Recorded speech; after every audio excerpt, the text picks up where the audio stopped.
Romance of the Three Kingdoms, Chapter 95. Okay, let's unpack, because Sima Yi, he latched right onto that for his counter strategy, didn't he? He did. When Sima Yi got his team together, he wasn't talking about Kongming being some tactical wizard. He was talking about Kongming's aversion to risk. What was his key observation? Yeah, he saw a guy who prioritized safety over, well, speed or surprise. Sima Yi said Kongming was cautious, that he never dares to act rashly.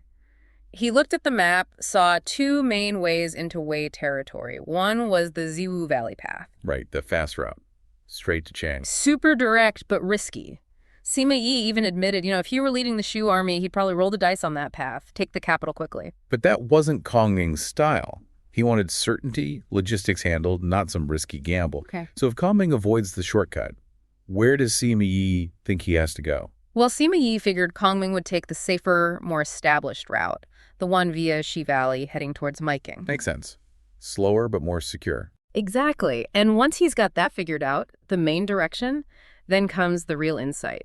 He asks, okay, where does this army need to pass through to keep its supplies flowing? And boom, Jieting, the throat. Precisely. Sima Yi just cuts through all the noise and points right at Jieting and nearby Luliucheng. He identifies them as the absolute critical points for logistics. Yeah. You hold Jieting, you basically sever the connection between Kongming's army out front and all his food supplies back in Hansong. It's the ultimate choke point. So Sima Yi wasn't thinking about a big pitched battle necessarily. He was thinking about logistics, about attrition. Tell us about his plan for Jieting. Zhang. He called it a divine calculation, right? Yeah, it was almost chillingly logical. Step one, grab Jieting fast. Okay. Cut the food supply line. Just like that. That single action flips the whole script of the war. Yeah, suddenly Kongming isn't the invader. He's the one potentially starving. Okay, so what if the Shu army realizes they're cut off and tries to pull back? That's step two. If they retreat, Sima Yi plans to hit them hard while they're strung out on those narrow mountain paths. Vulnerable. Very. Retreating armies are often disorganized, especially if they're worried about food.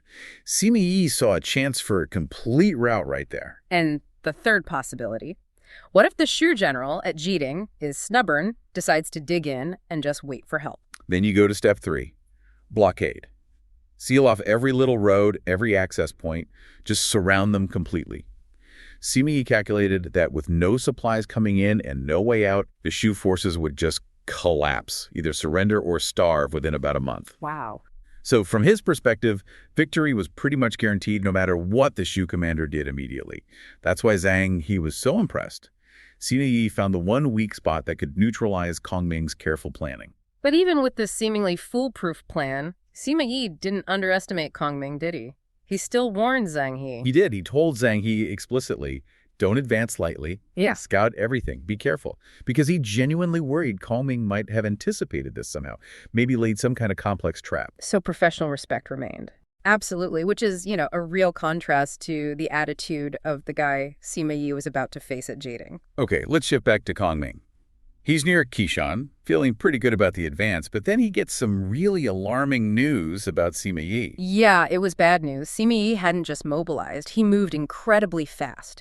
He'd already smashed Meng Da's forces at Xinjiang. And wasn't there some betrayal involved there too? Yes. Apparently some of Meng Da's own officers, Shen Dan, Li Fu, people like that, turned against him. So Sima Yi wasn't just coming. He was already at Chang'an, ready for the main fight. The threat wasn't theoretical anymore. It was right there. And Kongming's immediate reaction kind of proves Sima Yi's whole analysis was spot on, right? What's the first thing he worries about? He practically gasps, Sima Yi must take Jieting to cut off my throat. He saw the danger instantly, the exact danger Sima Yi predicted. So he needs someone reliable, someone prudent to hold that crucial spot. And who puts their hand up? Ugh. And you can almost feel Kongming hesitate, right? He points out that Jieting is basically wide open. No proper walls, no natural defenses to speak of. It needs a really cautious commander. But Masu sees his big chance. He's full of confidence, maybe. Maybe too much confidence. Bordering on arrogance. Definitely. He tells Kongming he's a master strategist, studied military books his whole life. He kind of dismisses Sima Yi and Zhang. They're nobody. He really pushes for it. He does. And to overcome Kongming's doubts, he does something extreme. He signs a military warrant. What did that entail? He basically put his entire family's life on the line. He promised they could all be executed if he failed. Good grief. Talk about high stakes, betting his whole lineage on his own ability. Yeah. But even after that dramatic gesture, Kongming, being Kongming, tries to build in some safeguards. He can't just let Ma Su run wild. Right, he tries to mitigate the risk. What does he do? He creates a kind of buddy system. First, he pairs Ma Su with Wang Ping. Wang Ping. Known for being careful, right? Exactly. The prudent one. The guy who does the sensible thing. Kongming gives them 25,000 troops and gives very specific orders. Camp on the main road, secure the supply route, and send back a detailed map of your setup. Clear instructions. Did he add any other support? Yes, he covered the flanks too. He sent Gao Xiang with 10,000 troops to Lulucheng, that nearby mountain pass, as a backup force. Okay. And then, just in case everything went south, he put Wei Yan, a really tough veteran general, back at Yangping Pass, the ultimate choke point protecting Hansong itself. Wei Yan wasn't too happy about that, was he? No, he apparently complained it was too peaceful an assignment. But Kongming was thinking worst-case scenario, preparing for failure even as he hoped for success. All right, so let's get to the scene itself. Ma Su and Wang Ping arrive at Jieting, and the clash between Ma Su's theory and Wang Ping's reality is immediate. Ma Su seems almost dismissive. Yeah, the sources say he kind of laughed it off, asking, why is the prime minister so worried the Wei army wouldn't dare come way out here? Which totally misses the point. Yeah. It's not about remoteness. It's about the function of the place. Exactly. Wang Ping, the practical soldier, immediately says, look, we need to camp right here at this 5-road junction, build some walls, block the main path, secure the lifeline. Common sense. But Ma Su has his books. He has Sun Tzu rattling around in his head. What does he insist on doing? He insists on camping way up high on this isolated mountain nearby, calls it heaven-given natural barriers. Oh, dear. And he quotes Sun Tzu, place them in deadly ground and they will live. The idea that if soldiers face certain death, they'll fight like demons. But he's applying it completely wrong, isn't he? Totally wrong. It's like he read the headline but skipped the article. Wang Ping points out the fatal flaw immediately. That mountain is a dead end. A Judy. Meaning, if the Wei army surrounds them and cuts off their access to water, which is down below, the troops won't fight harder. They'll just collapse from thirst. You can't fight biology. Basic survival needs ignored for a fancy theory. How does Ma Su take this very practical, life-saving advice from Wang Ping? He blows him off. Calls it a woman's view, apparently. Super arrogant. He insists Kongming values his strategic insights. Wow. But he does make one tiny concession. He lets Wang Ping take 5,000 troops, a small fraction, and set up his own little camp about 10 li away, supposedly for mutual support, but really just to get him out of his hair. And Wang Ping, knowing this is a disaster waiting to happen, does the one thing he still can. Yes. He immediately draws up a map showing Ma Su's terrible position on the mountain and sends it straight back to Kongming, hoping against hope that orders can be changed before it's too late. Meanwhile, Sima Yi is approaching. He doesn't just charge in, though. He scouts first, right? Yeah. Sends his son. Yeah, Sima Zhao goes first, and the report comes back. The Shu army is not on the road blocking the pass. They're up on the mountain. And Sima Yi's reaction must have been something. He was expecting a trap. Exactly. He'd been cautious, maybe even thinking, oh, Kongming's smarter than me. What's he planning? But when he hears they're voluntarily on an isolated hilltop with no water. Relief. Elation. Total elation. The sources say he basically declared, if they're really on the mountain, heaven just handed me this victory. He rode out himself that night under the cover of darkness just to confirm this unbelievable stroke of luck. He saw it wasn't genius. It was just incompetence. And the final layer of Ma Su's delusion. He actually sees Sima Yi scouting his position that night. Yeah. And instead of thinking, oh no, he's planning to surround us, Ma Su apparently laughs. He thinks Sima Yi is just looking too scared to actually attack the mountain position. He mistook methodical siege preparation for fear. Jieting, the disaster, the sources are pretty clear. It really kicks off with a questionable call by Kongming himself, putting Ma Su in charge there. Yeah, and when Sima Yi finds out it's Ma Su defending Jieting Ma Su, Ma Liang's younger brother, his reaction is immediate, dismissive. The text says he basically called him a common talent with only a hollow reputation. It's chilling, really. Sima Yi just knew, and Ma Su immediately proved him right.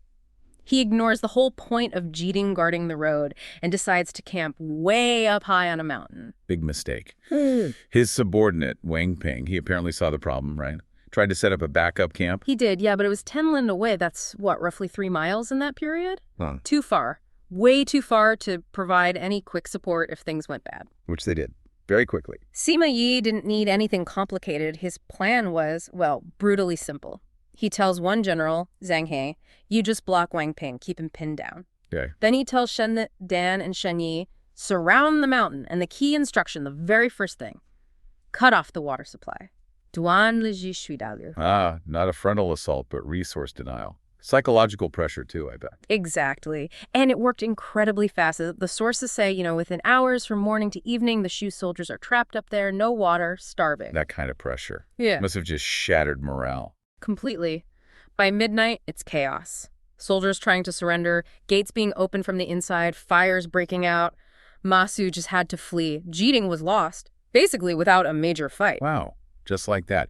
And that collapse, the loss of Jieting, it just triggers this cascade, doesn't it? Sima Yi doesn't just sit back. No way. He immediately capitalizes. Wei Yan, who's one of Kongming's top generals, tries to jump in. He actually pushes Zhang. He back a bit, tries to maybe stabilize things. A brief moment of hope for Shu. Very brief. Wei Yan even tries a quick counterattack to retake Jieting. But Sima Yi was waiting for that. Oh, a trap. A classic pincer. Sima Yi and his son, Sima Zhao, swing around Wei Yan's rear, trapping him between themselves and Zhang He.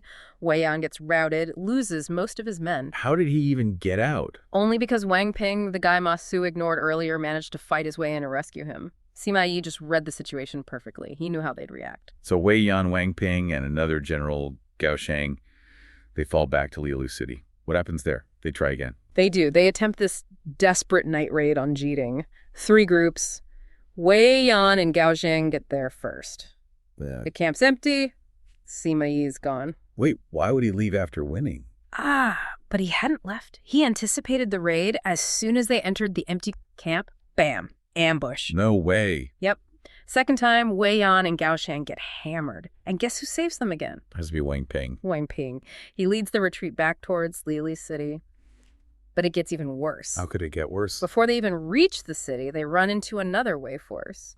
This one's led by Guo Huai.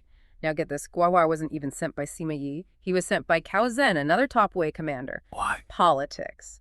Cao Zhen was apparently worried Sima Yi would grab all the glory for the victory. It shows you the kind of internal rivalries happening on the Wei side. Okay, so they fight Guo Huai. They managed to push past him, finally get to Lili City, their supposed safe haven, only to look up and see Sima Yi already standing on the city walls. He took the city while they were trying the raid. Incredible. And the source says Sima Yi is up there basically taunting Guo Huai, his own ally, for being too late to the party, just rubbing it in. That's the cult. So now Sima Yi has Jieting, Lili City. Yeah. Does he go straight after Kongming's main army? Seems like the obvious move. You'd think so, right. But this is where Sima Yi shows his strategic depth. He actually lets Guo Huai and Cao Zhen's forces chase Kongming. He gives them that task. Okay, what does he do?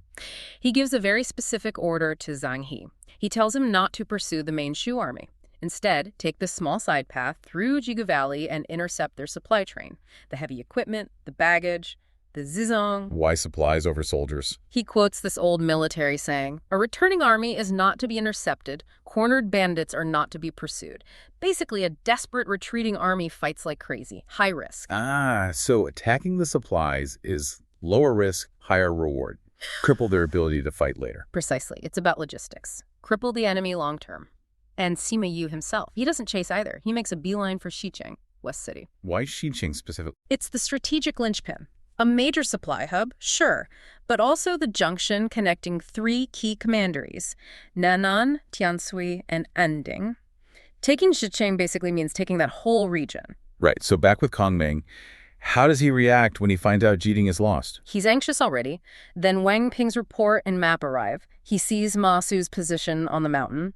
The source says he hits the table, just exclaims, Ma Su is ignorant. He has ruined our army. Total disaster confirmed. What does he do, panic? No, the opposite. He immediately shifts gears. When he hears Jieting and Lili City are gone, he takes the blame himself. This is my fault.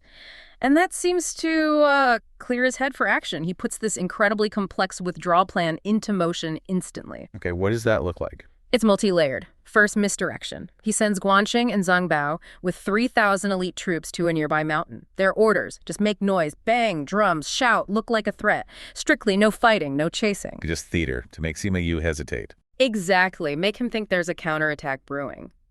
Meanwhile, he sends another general, Zhang Ji, to secure the retreat route, repairing Jianghe Sword Pass, this critical choke point. Smart. Securing the exit.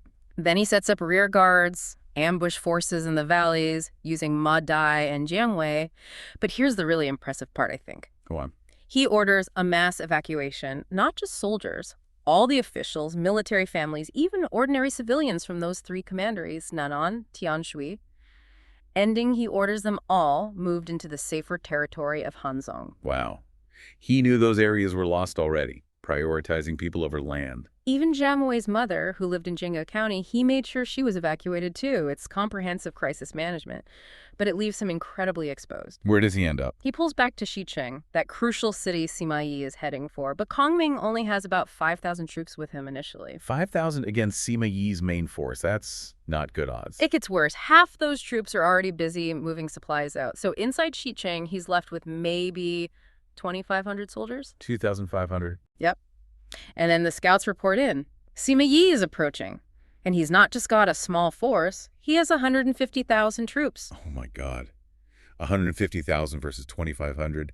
The Shu officers must have been terrified. Utterly panicked, begging Kongming to run for his life. But this is where Kongming does the completely unexpected, the legendary bluff. The empty fort strategy? What were his exact orders? Counterintuitive, doesn't even cover it. He orders, hide all flags, all banners, no noise, absolute silence on pain of death, and then open all 4 city gates, wide open. Open the gates, while massively outnumbered. And one more touch. He places 20 soldiers at each gate, but dressed as ordinary civilians. Their job. Just sweep the streets calmly. Sweeping? What is that supposed to achieve? It's bizarre. It's pure psychological warfare, designed to sow maximum doubt. Then Kongming himself goes up onto the city wall tower. In armor, ready to fight. No. He wears a crane cloak and a silk headscarf.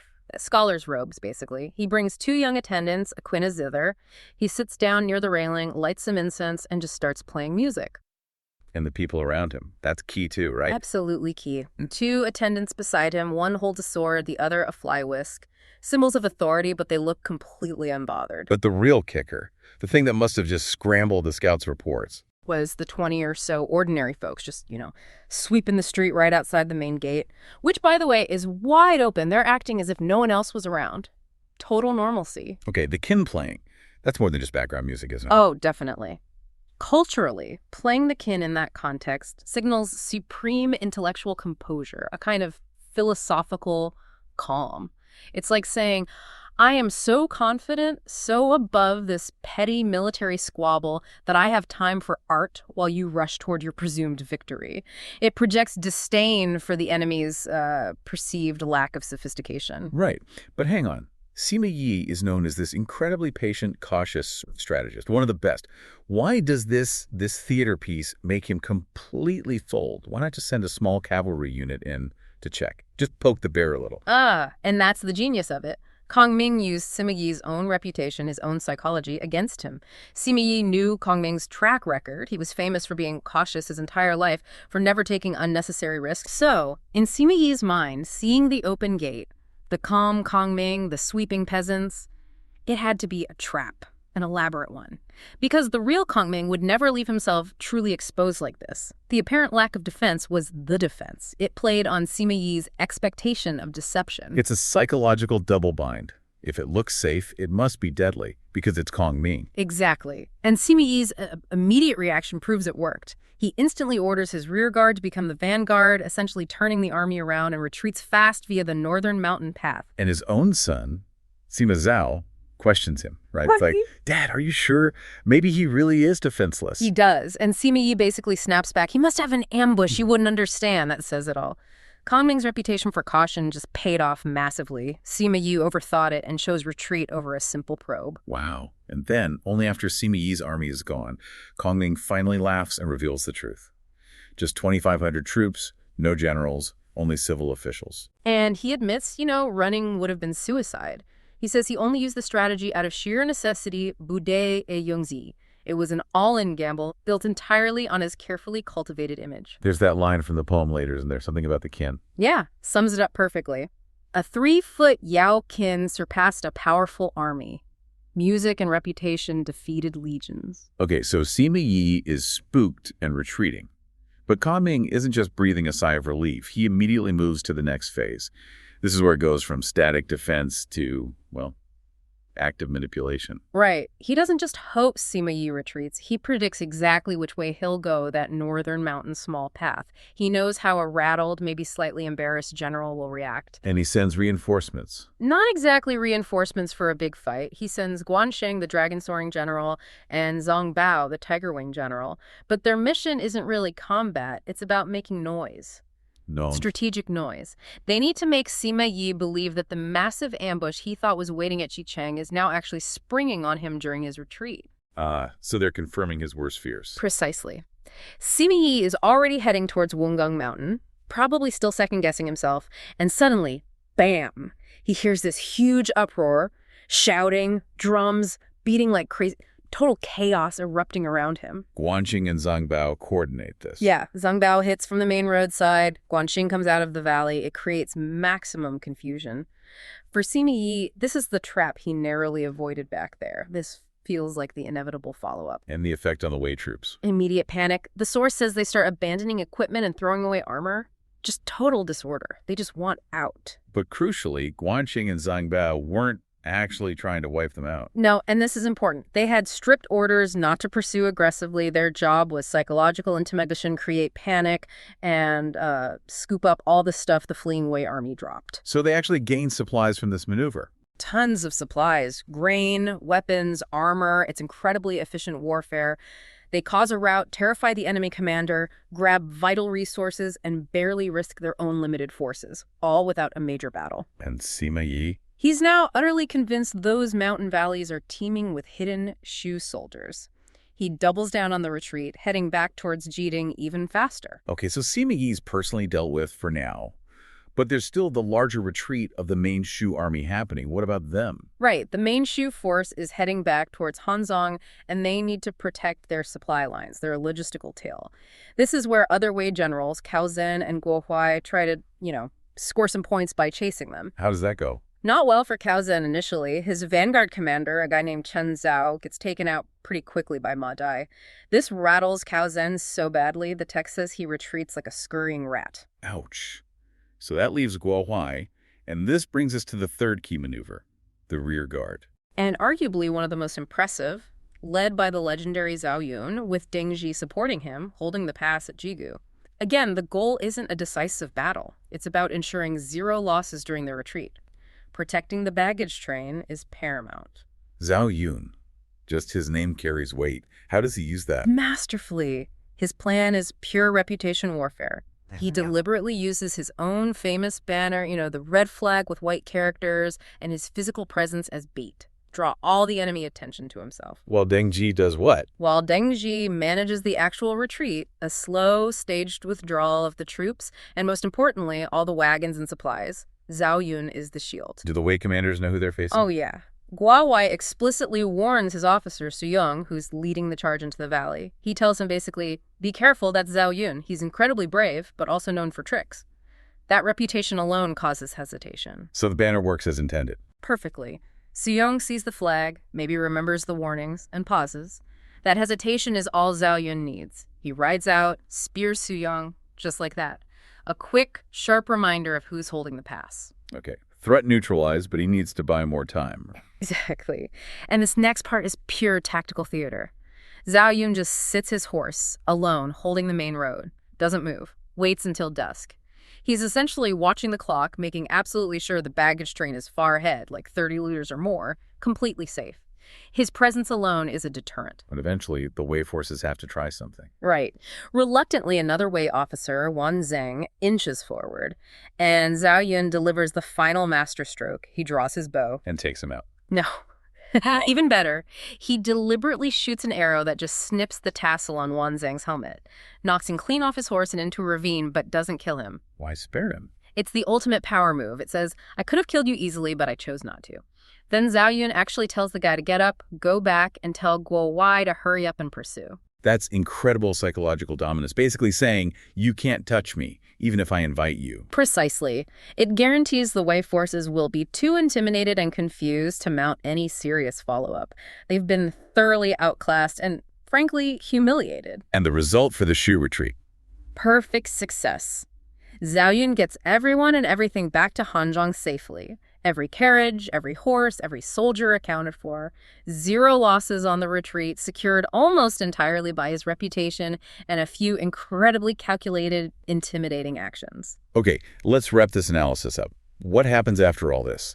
Sima Yi must be reeling. He is, and he's smart enough to know he was played. He goes back to Xicheng, the scene of the empty fort, and starts asking questions. He talks to the locals, any hermits still around, trying to figure out what really happened. And the truth comes out. Yeah, and it must have been crushing. He confirms Kongming only had 2,500 soldiers. No generals, just civil officials, absolutely no ambush waiting. And the noisy pursuit that routed his army. Turns out Guanxing and Zhang Bao only had 3,000 men each.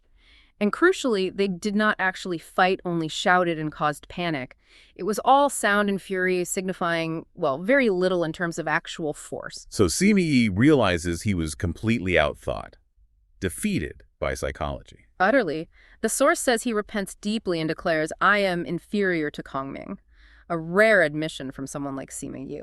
But wait, while Sima Yi is having this personal crisis, what about his rivals, Cao Zin and Guo Huai? Politics. They managed to actually reoccupy the 3 counties that Shu had taken earlier, Tianshui, Onding, and Nan'an, mostly because Kongming was already withdrawing. And they rushed to report this back to the Wei Emperor as their great success, trying to spin the whole campaign. So they claimed victory even though Sima Yi faced the main threat and panicked. Pretty much. It's a messy political situation. Sima Yi got bluffed, but his rivals only got a tactical cleanup after the strategic withdrawal was already underway. But Sima Yi gets the last laugh, doesn't he? In a way, yes. This shows his long game thinking. He goes back to the capital, Changyin, reports to Emperor Cao Rui. He acknowledges the retreat of Kongming, but cleverly frames the recovery of those 3 counties as part of his overall strategic success. He secured the border, right? Okay, so he takes credit for what his rivals did.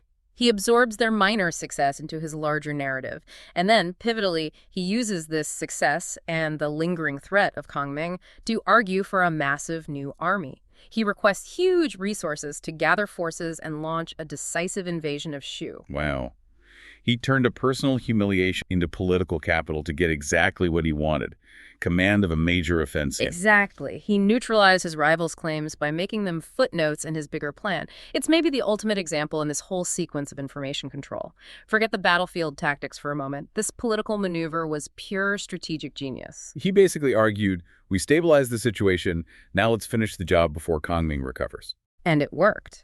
The entire episode, from the empty fort bluff to this final political pitch, underlines that controlling the narrative about your resources and intentions can be just as powerful, if not more so, than the resources themselves.